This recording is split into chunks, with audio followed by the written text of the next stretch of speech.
Good morning, good afternoon, good evening, good night, good day to you, depending where you are in the world. It's our nighttime devotion. The devotional is called Conflict and Courage. The title today, A Sure Crop. Proverbs 1 verse 10. My son, if sinners entice thee, consent thou not.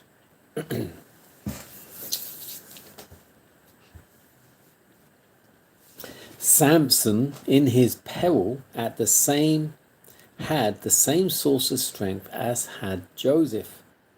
He could choose the right or the wrong as he pleased. But instead of taking hold of the strength of God, he permitted the wild passions of his nature to have full sway.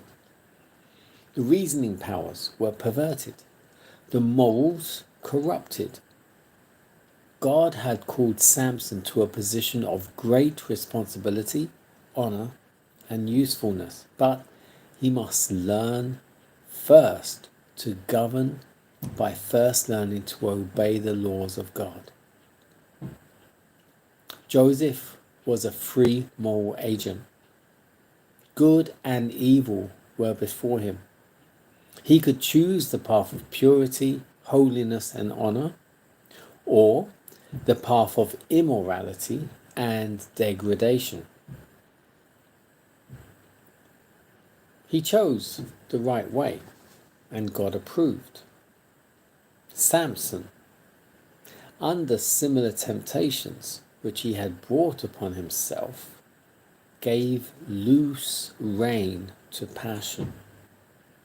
The path which he entered upon, he found to end in shame, disaster, and death. What a contrast to the history of Joseph.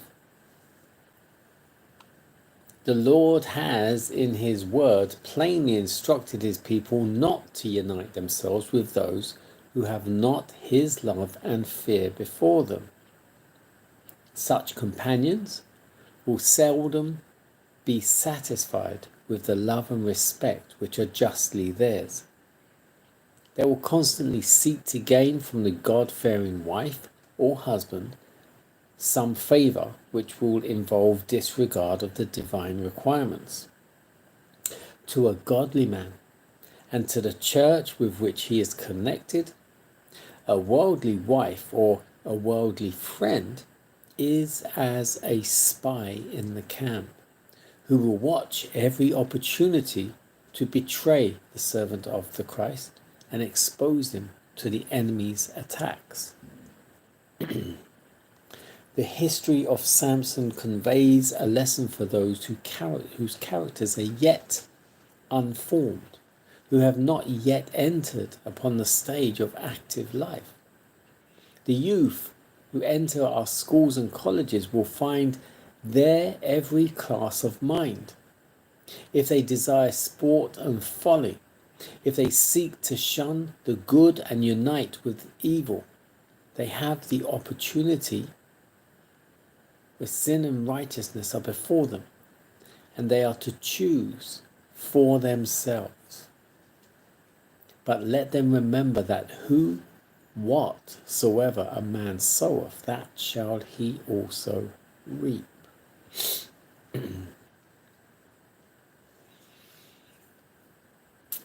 A sure crop.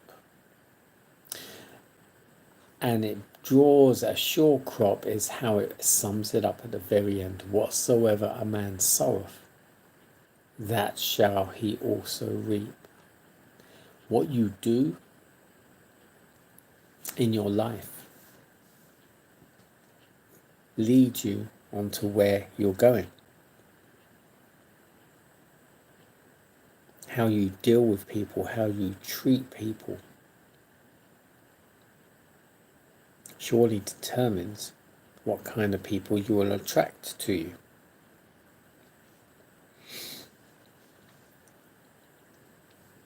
It draws comparisons between Samson and Joseph, in that they both became leaders. Joseph obviously was Hebrew, he was an Israelite, but He ended up in Egypt, and he became a leader in Egypt. Not the Pharaoh, but basically the next from Pharaoh. Samson was the leader of Israel. Both of them. Joseph was chased by a woman, Potiphar's wife, and he shunned her. He didn't go with what she wanted, and which maybe he might have done had he been weaker. But he had the strength, and he said, how can I do this against my God? And he shunned her and ran away from her. Samson, on the other hand, had the hots for Delilah. Delilah, who was a Philistine, who was not of God. She was not of Israel. She was a Philistine. But he didn't care. He went with his base inner passions, and he decided to go with Delilah. And thus he turned his back on God, you could say. So this is where the comparisons are being drawn with Samson and Joseph. Both of them did great work, or were called to do great work.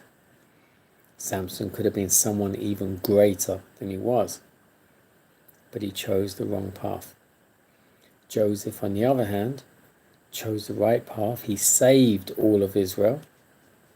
Samson saved Israel from the Philistines, but he died in the process. He could have done a lot more, possibly. Joseph did do a lot. He saved Israel, and he saved a whole lot more. He saved the nation of Egypt as well. All because of their choices in life. Whatsoever a man soweth, that shall he also reap. You reap what you sow. What you do with your life determines what also you will get.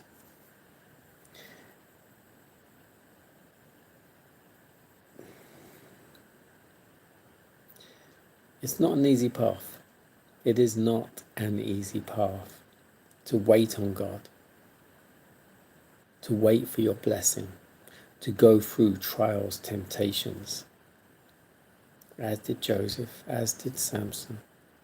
We all do. Every single person in this world that has been in this world or is in this world, every one will go through trials and temptations, bar none.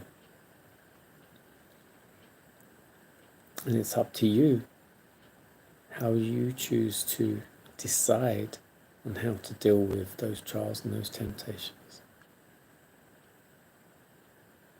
And again, we come back to Joshua. As for me and my house, we will serve the Lord.